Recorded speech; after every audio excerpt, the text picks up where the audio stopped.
Yes, it's Colin Jackson. Welcome, Colin. I was just filling in the hours telling about my life as the wife of a political prisoner. Colin, Yes. Please tell us about Sherry. Wow, where do you want me to start? Wherever you want to start. I think most of us are pretty familiar with who she is. Okay.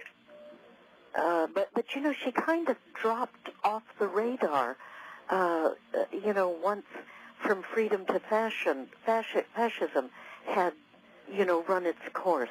And so then she went on trial. What did the IRS actually charge her with? Willful failure to file. 4 counts of willful failure to file. And they didn't include you? I'm sorry? They didn't Please include forgive you? me. I'm in a Walmart here, so, you might hear all kinds of weird noises. But, Yeah. no, they didn't come after me at all. Which was very interesting in and of itself to me, because we always filed jointly. Right. And it would seem to me that, if there was any other motivation but to shut her up, Right. they would have come after me as well.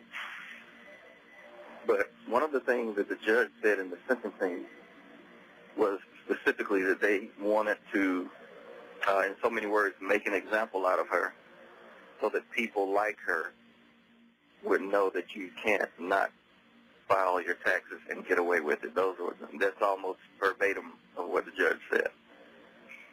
And people like her, does that mean other former IRS employees? No, I think she just means anybody in general. She just wanted to make it clear that she was making an example of, by giving the prosecution an upward departure according to the regulations of sentencing, the sentencing regulations. Based on the charge that Sherry had, she was supposed to get, I believe it was anywhere between 18 to like 26 months or so. Yeah. But they granted the prosecution an upward departure of 48 months. So that's, 4 years? 4 years, right. And how long has she been in prison now? A year and a half. Well, almost 2 years. It'll be 2 years in February. So it's almost 2 years now. And what is the time off for good behavior? Have you figured that up yet? They are projecting August of 2011. Oh, my God, that's ridiculous. So. That is ridiculous. Are there any appeals? Is there any way other than, than making every single news agency in the world aware of what they're doing to her? Is there any other road open to get her out earlier? I honestly don't know. That's my most honest answer, because as you might imagine, there are a lot of people who call and email me with great intentions, and I try to listen to everybody because I'm always open to to anything that could help get her out. Right. Unfortunately, I've not come across the person or persons who can actually, or who have actually gotten her out to this point. I'll just put it that way. Yeah, I can believe that.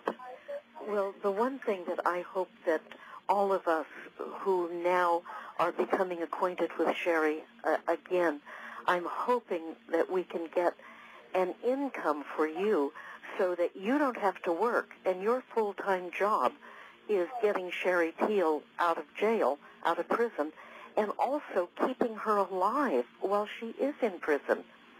Because, the attempts on my husband's life while he was in there, it was just, amazing that things like that happen in prisons, but they do.